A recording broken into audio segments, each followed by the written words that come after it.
누가복음 10장에 기록된 이 말씀을 통해서 하나님께서 주시는 은혜를 우리가 함께 나누기를 원합니다. 여러분, 이 누가복음 10장 말씀에는 이 세 가지 중요한 사건들이 기록이 되어 있습니다. 첫 번째가 70인의 제자들이 전도하는 사건과, 그리고 또 두 번째가 예수님과 율법사와의 율법에 대한 논쟁을 통해 이 사마리아인의 비유를 말씀하시고, 또 세 번째가 이 마리아와 마르다의 집에 찾아가신 예수님의 이야기, 이렇게 세 가지 이야기가 기록이 되어 있습니다.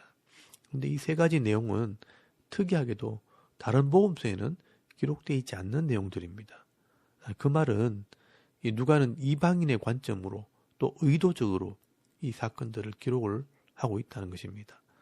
어떻게 보면 이 세 가지 내용들은 기존의 성도들이 다 오해하거나 착각하고 있는 내용들을 다루고 있습니다. 그래서 신중하게 살펴볼 필요가 있습니다. 첫 번째로 누가는 70인의 제자들이 전도하는 사건을 기록을 합니다. 다른 복음서에는 예수님께서 12제자를 부르신 것만 기록을 했지만 이 누가는 12제자 외에 70명의 제자들이 있었다는 것을 기록을 하게 됩니다. 그리고 2절 말씀에 보시면 마지막 시대는 더 많은 일꾼들이 필요하다는 것을 말씀하게 됩니다. 이르되 추수할 것은 많되 일꾼이 적으니 그러므로 추수하는 주인에게 청하여 추수할 일꾼들을 보내주소서 하라라고 말씀을 합니다. 추수 때는 이 곡식을 거두는 이 마지막 때, 이 종말을 말하는 것입니다. 마지막 시대, 이 하나님 말씀을 가르치고 선포할 일꾼들이 필요하다는 것입니다. 그래서 이 마지막 시대에, 이 죄악이 가득한 시대에 이 죄의 열매로 모든 질병과 귀신의 문제로 고통하는 시대, 이 하나님의 나라를 선포하고 말씀을 가르치는 일꾼이 세워져야 할 것을 말씀하게 되는 것입니다. 그래서 오늘 70명의 제자들을 통해 어떻게 이 하나님 나라를 선포하고 보여주어야 하는지를 말씀하게 됩니다. 그래서 여러분 5절 말씀에 보시면 집에 들어가서 평안을 선포하고 병자들을 고치고 이 하나님 나라가 가까이 왔다고 선포하라고 말씀을 합니다. 여러분 9절 말씀에 보시면 거기 있는 병자들을 고치고 또 말하기를 하나님의 나라가 너희에게 가까이 왔다라고 말씀을 합니다. 이제는 이스라엘 사람들뿐만 아니라 모든 백성이 하나님의 백성이 되는 이 하나님의 나라의 시대, 이 교회의 시대가 가까이 왔다고 선포하라고 말씀을 합니다. 이 소식이 복된 소식이기 때문에 우리는 이것을 복음이라고 말하는 것입니다. 만약 이 복음을 믿고 받아들이면 이 땅에서 평안의 복을 누리겠지만 만약 여전히 죄 가운데 이 말씀을 믿지 않고 받아들이지 않으면 그 죄로 말미암아 심판을 받게 될 것입니다.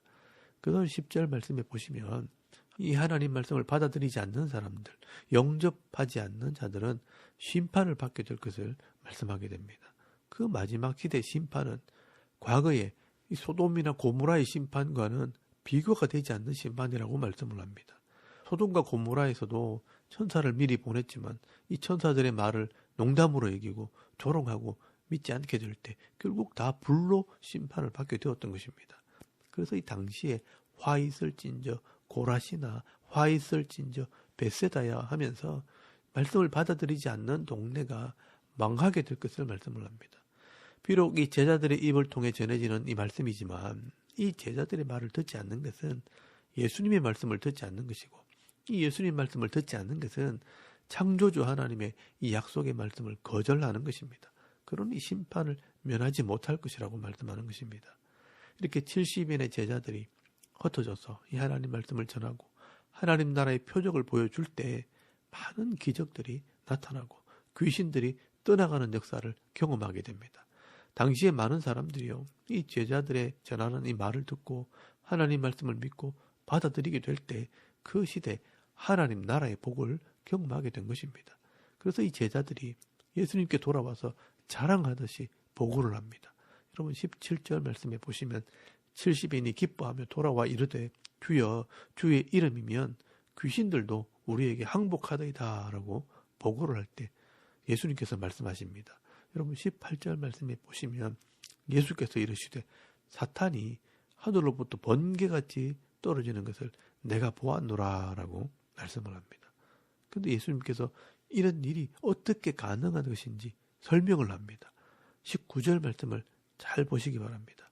내가 너희에게 뱀과 전갈을 밟으며 원수의 모든 능력을 제어할 권능을 주었으니 너희를 해칠 자가 결코 없으리라 라고 말씀을 합니다.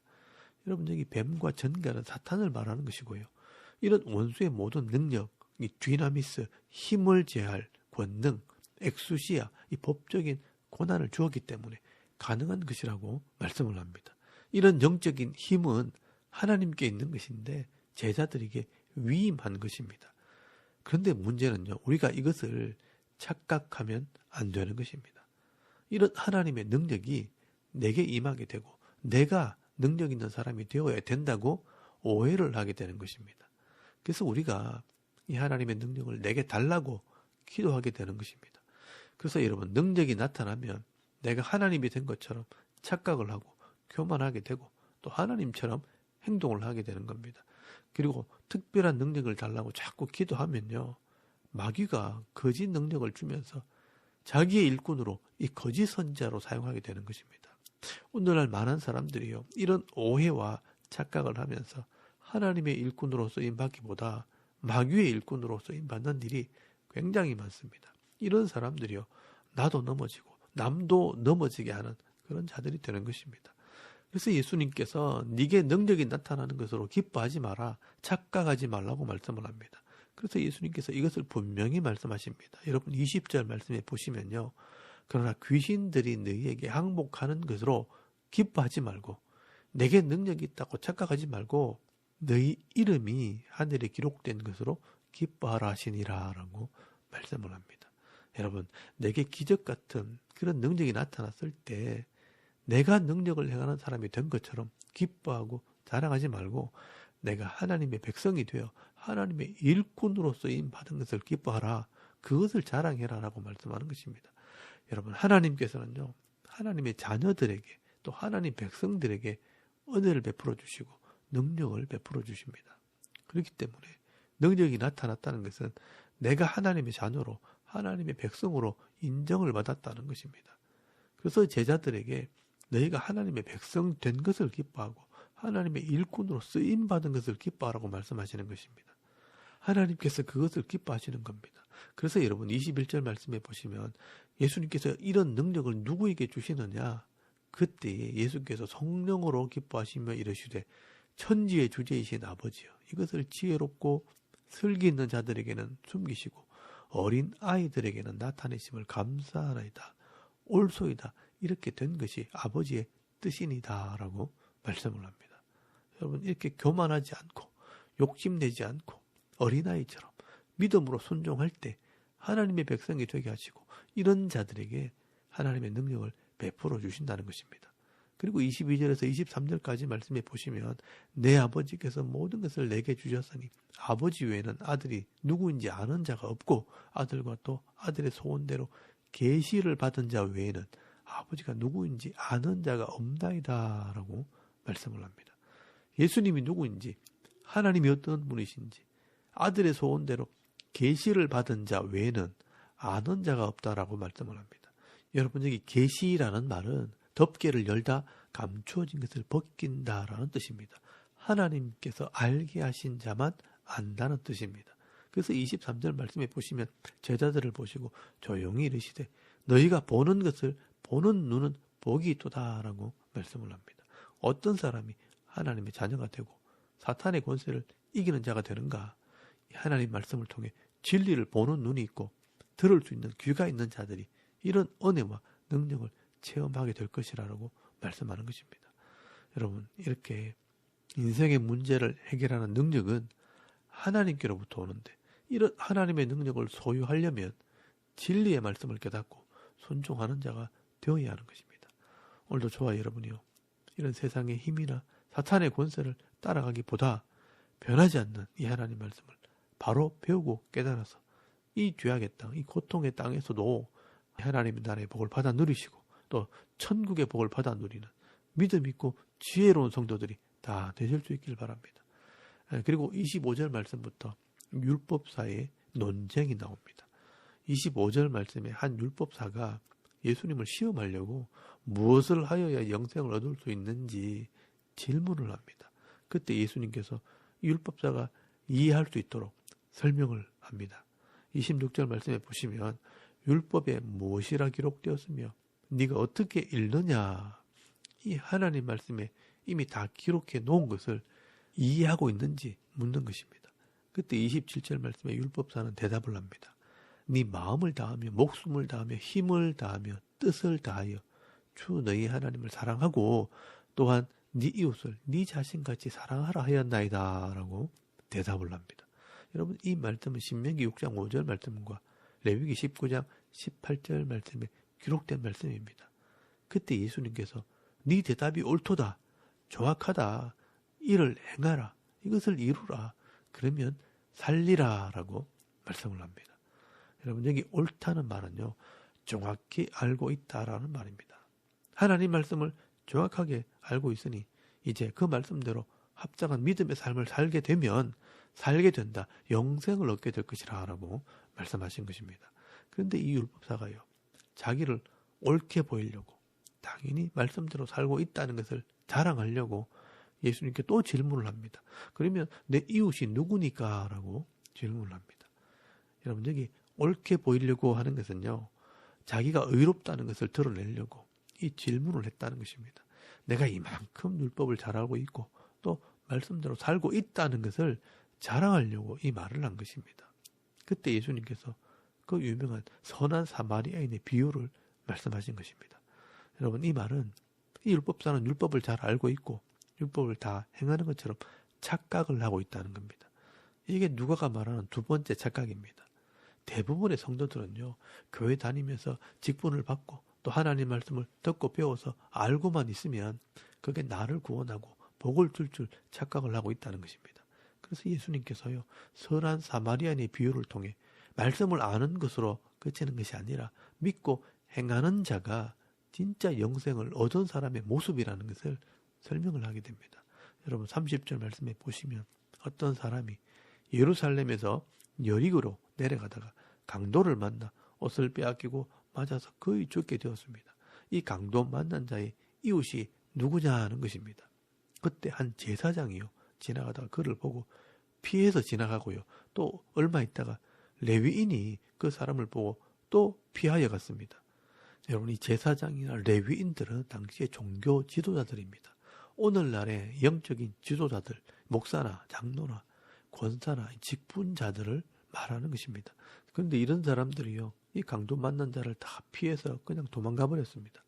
그런데 어떤 사마리아 사람은요, 그를 보고 불쌍히 여겨 우선 급한 대로 기름과 포도주로 상처를 치료해주고 또 짐승에 태워 주막에 데리고 가서 돈까지 주면서 돌봐주라고 했다는 것입니다. 그리고 예수님께서 이 율법사에게 질문을 합니다.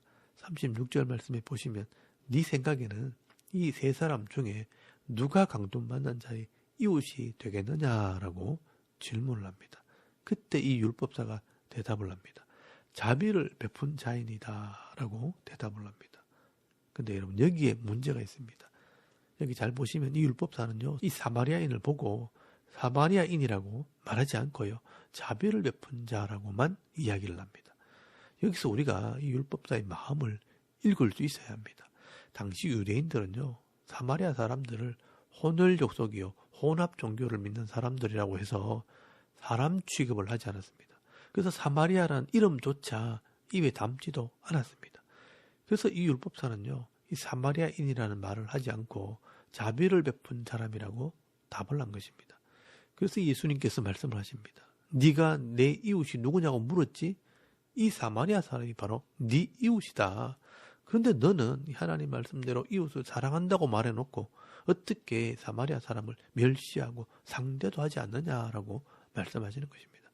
반대로 생각하면 이 사마리아 사람도 이 유대인들이 좋지만은 않을 텐데 이 사마리아 사람은 유대인을 불쌍히 여기고 사랑하고 섬기는 것을 볼 때 너도 이와 같이 해야 하나님 말씀대로 이웃을 사랑하는 사람이라고 할 수 있지 않겠느냐라고 말씀하시는 것입니다.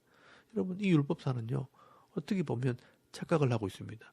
율법을 많이 연구하고 말씀을 잘 알면 하나님 백성이 될 수 있다고 착각을 한 것입니다. 그러나 여러분, 하나님 말씀은요, 알고 있는 것으로 다가 아니라 그 말씀대로 행하는 자가 복을 받는 것입니다. 그렇게 볼 때 사실 이 목사들이요, 제일 큰 책망을 받을 것입니다. 말씀을 알고 가르치면서 행하지 못한다면 아마 제일 큰 책망을 받게 될 겁니다. 여러분, 오늘 저와 여러분도 이 하나님 말씀을 아는 것으로 그치지 않고 이 말씀을 깨달아 순종함으로 하나님의 말씀대로 이 땅에 임하는 하나님 나라 복을 받아 누리시면서 이 복을 보여주고 전하는 진짜 성도가 다 되실 수 있길 바랍니다. 그리고 여러분, 38절에서 42절까지 말씀에는 예수님께서 베다니에 있는 마르다와 마리아의 집에 신방 가신 일을 기록해 놓았습니다. 여러분, 39절 말씀해 보시면 이 마리아는 예수님의 발 가까이 앉아 말씀을 들을 준비를 하고 있는데 언니 마르다는 섬기는 일에 마음이 분주해 있었습니다. 그리고 이 마르다가 예수님께 나와서 이 동생 마리아를 이 일하는 자리로 좀 보내달라고 부탁을 합니다. 그때 예수님께서 어떤 것이 더 중요하고 또 성도다운가 하는 것을 설명을 해주십니다. 음식은 또 만들어 먹을 수 있고 또 기회가 있지만 이 하나님 말씀을 들을 수 있는 기회는 많지 않습니다. 그래서 예수님께서는요, 마리아가 너보다 더 좋은 편을 선택했다라고 말씀하신 것입니다. 여러분, 좋은 것들 중에 어떤 것을 선택하느냐, 이 선택에 대한 문제를 말씀하신 것입니다. 예수님께서 이 두 사람의 섬김을 잘 알고 있기 때문에 이 두 여인을 통해 어떤 것이 더 중요한가 하는 것을 가르쳐 주시는 것입니다. 여러분, 섬기고 봉사하는 것은 말씀의 열매로 나오는 것입니다. 그런데 이 말씀이 없이 일만 하다 보면 염려와 근심만 가득하게 될 수 있다 하는 것입니다. 지치고 낙심할 수 있습니다. 그래서 여러분, 우리가 착각할 수 있습니다. 열심히 일하고 봉사하면 하나님께 복을 받을 것이라 라고 생각할 수 있습니다. 그러나 여러분, 인간적인 열심은요, 마음을 더 힘들게 할 수 있습니다. 그런 경우를 많이 보셨을 겁니다. 열심히 봉사하고 일해놓고 나중에 아무도 안 알아준다고 불평하고 원망하는 그런 경우가 많이 있습니다. 그러나 말씀을 잘 듣고 순종하게 되면요, 이 섬기는 것은 자연스럽게 기쁨으로 섬기게 되는 것입니다. 그러므로 이 섬김과 이 말씀을 듣는 것, 사실 둘 다 중요하고 좋은 것입니다. 그러나 우리가 먼저 해야 할 것, 더 좋은 것이 있다면 이 말씀을 선택해야 한다는 것입니다. 말씀을 바로 알고 깨닫게 되면요, 저절로 섬기는 삶이 나오는 것이지만 이 말씀이 없이 섬기는 삶을 살다 보면 스스로 지쳐서 낙심할 수 있다는 것입니다.